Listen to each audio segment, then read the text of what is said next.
Mr. Cantara. And good afternoon to you, Mr. Trillo. You look none the worse for wear, except for a slightly wind-blown patch of hair on your nose. Here's Philip Cesar. Yes, sir. Hey! I was having illusions again. That didn't certainly change the score. Alvin Ting likewise fails to alter the score. You know, in the first quarter, Joe, lots of turnovers for Great Taste Coffee. 6, only 1 for San Miguel Beer. And San Miguel also had more fast break points, 8-4. Well, we've seen sloppy shooting on both ends of the floor. And you probably can attribute that to the fact that there's absolutely nothing riding on this game except prestige. Well, then prestige, like we keep pointing out, can be the most compelling factor in a basketball game, depending on how you look at it. Alan Kaidik. Oh, the boy really has lost his rifle. Even in an open situation, he can't hit it anymore. For quite some time now, Joe. And you know, I think Great Taste Coffee would want nothing better than to end this conference with a victory here over San Miguel Beer. And that was a very big one over Ginebra the last time around. Oh, they can claim an even bigger victim tonight if they can go past San Miguel Beer. Alan Kaidik is called for the foul. This is the valedictory for Great Taste. We sure will miss them. They've been one hell of a team, winning one championship. That was the second conference, and then faltering somewhat in this third conference. Yes, well, a lot of injuries also to the players, and I think that caused their downfall.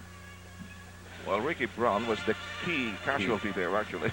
Right, Ricky Brown. Then there was Bernard Fabiosa. Philip Cesar, I think, is playing with a he still hasn't gotten over his ribcage injury. Alan Kaidik for a while also did get into, I think he got the flu. That's right. And here comes Noni Robles. Oh, boy. The Lilliputian venturing into the line of giants, but he got 2 points just the same. It's 28-29, just a 1-point lead for San Miguel Beer. So, Mr. Trillo, how do the streets of Manila look as you try to get over the humps and all the debris scattered on the streets? Well, you won't be getting any mangoes from me, Joe. Both mango trees have fallen down. The mango trees fell down not because of typhoon season, but because you chopped it down for firewood. And where were you this morning, Joe? Well, I was riding the crest of the wind. And here is Elmer Reyes. He's called for traveling. Strong winds, huh? Oh, 150 kilometer per hour winds, I think. Right. Real bad weather. Your kind of weather, huh? I mean, you know, in weather like that, Joe, you want to go to bed, right? Of course. You won't want to get out of it. I didn't want to, except that I was looking forward to the pleasure of holding hands with you again today. Same here, Joe. That's why I was late. 32-31. Just a 1-point lead here for Great Taste. Noni Robles goes up against Pito Harencio. Alvin Ting scrambles for the leather. Pito Harencio brings it down.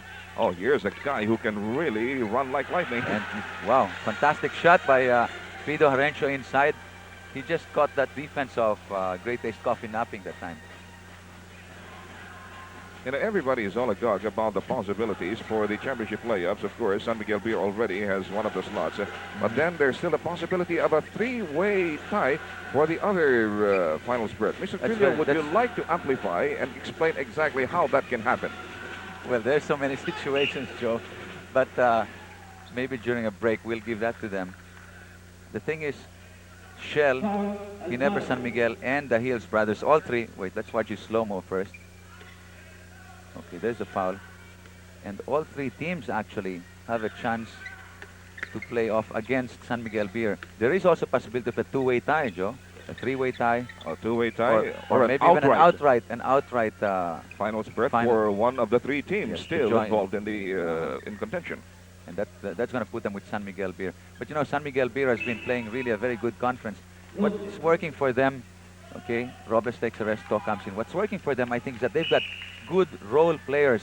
Norman Black has Pumaren and Hector Calmas point guards. And don't forget Elmer Reyes. He's there now. He's got his tall men like Tonichi Ituri, Alvin Teng, to help Ives Ignatius and Abet Gidabin. So role players really. And then, of course, he's got Sam Boylim, the shooters. Good balanced team they have now. And a great import in the person of Bobby Parks. He just got in 2 points. Right, I was about to say that. Bobby Parks can run with the team. He's young, and this San Miguel Beer team likes to run a lot. They lead in fast break points. Elmer Reyes. Okay. A classic example of exactly what you said. Another 2 points, yes. I think they're ripe for a championship unless one of the other teams would want to stop them. Well, I'm sure whoever winds up in the Yes. finals with them will want to stop them. Ateco was clobbered completely. And here's Pido Horencio with a preemptive foul given up by Philip Cesar. And you notice Coach Norman Black is giving Pido Horencio and Alfie Almario more playing time. We've got a timeout. We'll be back.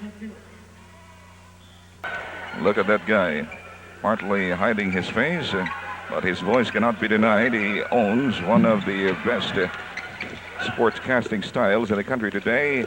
It belongs to Ed Picson. So in case your television set conked out or your aerial antenna was knocked down by Typhoon Sisang, you can still follow the ball games on radio over DZSR. You can bet your life, Joe. Lots of antennas down.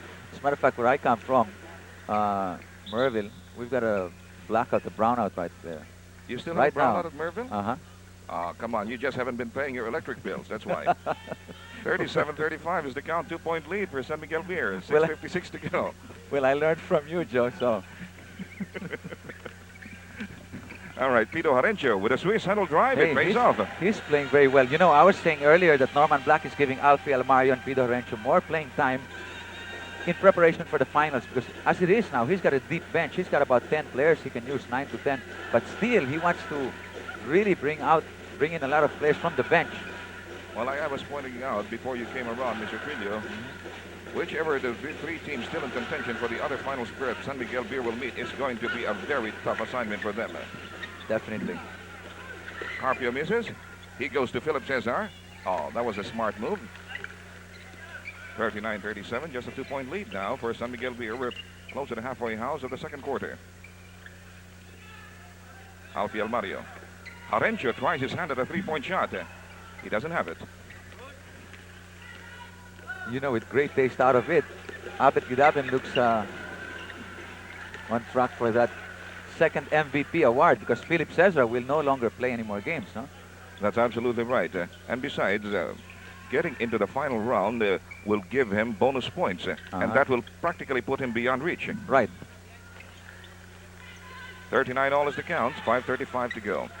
Mon Fernandez had his eye on a fourth MVP award, but then the misfortunes of Tanduay in the second and third conferences spelled disaster for his aspirations. And Although he gave it a gallant try. Yes, and they say Mon likes to win that even years, 82, 84, 86. So maybe next year. There's always next year. Same holds true for Philip Cesar. I'm sure Philip will still be around next year. He's still in the peak of his playing career. And the ball goes off the floor in that body collision between Alan Kaidik and Elmer Reyes. Jeffrey Graves is inbounding. Yes.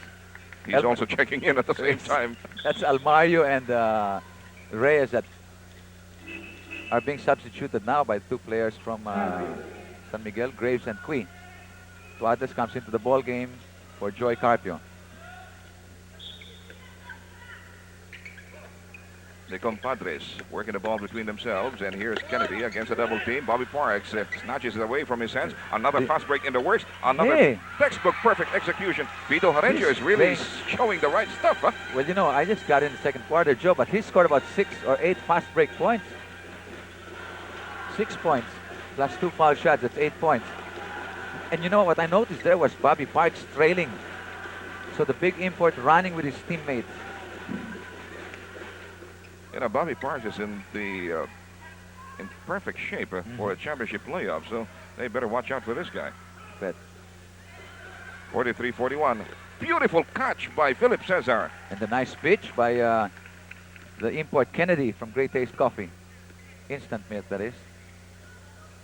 Well, coffee or instant milk, it's more or less the same. There's still such a thing as Great Taste Coffee as well as Great Taste instant milk. Definitely.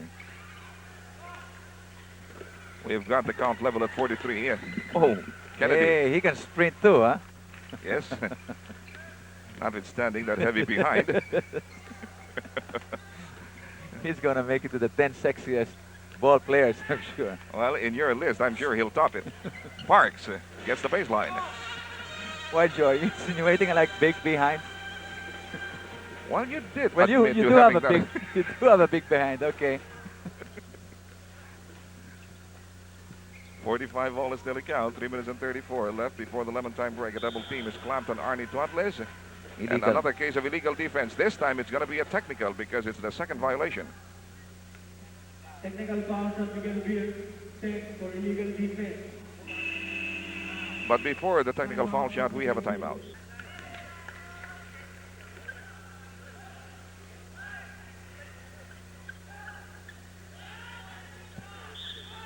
You know, we have a very sparse crowd here at the Ultra, but we do have a clutch of pretty girls on hand. If it takes something like Typhoon Sisang to bring out the pretty girls at the Ultra, then I would opt for Typhoon Sisang every day of the week. Every day. I was just about to point that out too, Joe.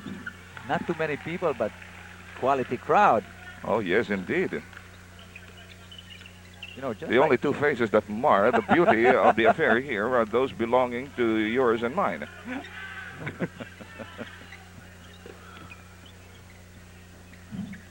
Kui misses. Philip Cesar almost leaves the ball behind him. And look at Atoyko stealing the ball from his compadre. Credit one steal to Atoyko. And a miss from the three-point region. Oh, they're having fun. That's right. No bearing game here. Joe, going back to that three-way tie for that second finals berth, that's possible if Hills Brothers, or rather, yes, Hills Brothers were to win tonight's encounter, and then Shell defeats San Miguel Beer, and Hills Brothers loses to Ginebra San Miguel. So that's going to be a three-way tie for second. They're going to break this. Okay, the PBA team with the best quotient will draw the bye, and the other two teams will play off. And then the winner there will play off again with the team that has the better PBA quotient. So we're going to have two playoff games in case of a three-way tie. And the winner there will challenge San Miguel Beer for the title. Of course, in the case of a two-way tie, there will only be one playoff. Yes, that goes without saying, Joe.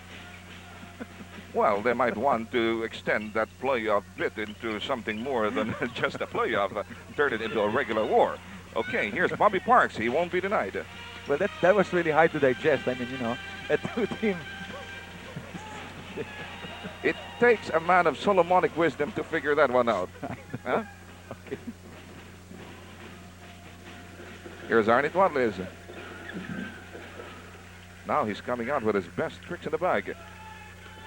Well, undoubtedly, he wants to leave a lasting impression before he goes on a long holiday. 50-49 is the count. 1 point lead for Great Taste. Abit Kidabin is looking for Pito Horencio. Give and go. Didn't work. Ball stamped to Abit Kidabin's face by two of his former Crispa teammates. Here's Arnie Tuatles breaking the sound barrier on his way to the iron. He missed it. Bobby Parks comes down with a rebound. Oh, this is going to be a 2-on-1 situation. Pito Horencio. Wow, challenging the big guy. You know, this guy's in shape and he can really leap, huh? I think he's going to get some playing time from Norman Black during the final series. Well, if there is one thing that Norman Black has, it is a wagon load of great point guards, especially since Elmer Reyes turned out to be a very fine one, too, in the last several games of San Miguel. That's right, Joe. 4 point guards now for Norman Black. Horencio, Elmer Reyes, Calma, of course, and Franz Pumaren. Ricky Cui to Abit Kidabin against a spread eagle, Philip Cesar. He wanted to go cross-court. Instead, gives it to Ricky Cui. Nobody expected Cui to receive that pass. Certainly nobody expected him to convert that three-point shot. Though, you know, Ricky Cui does not take that many outside shots from the three-point territory, but he's got a very high percentage. One of the better shooters in the PBA from there. He's just a little gun-shy, eh? Okay, Atoyko.